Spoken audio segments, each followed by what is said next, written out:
Au cinéma, c'est quoi l'effet Kuleshov? Bonne question.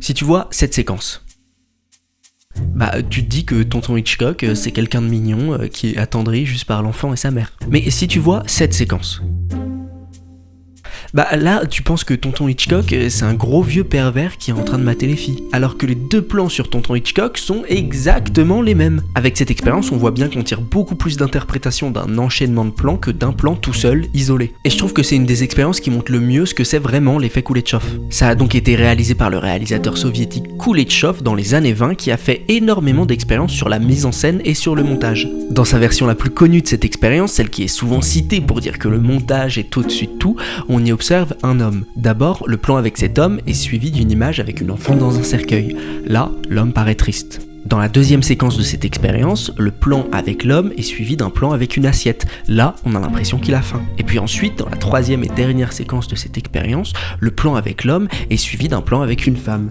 Là, il a l'air séduit.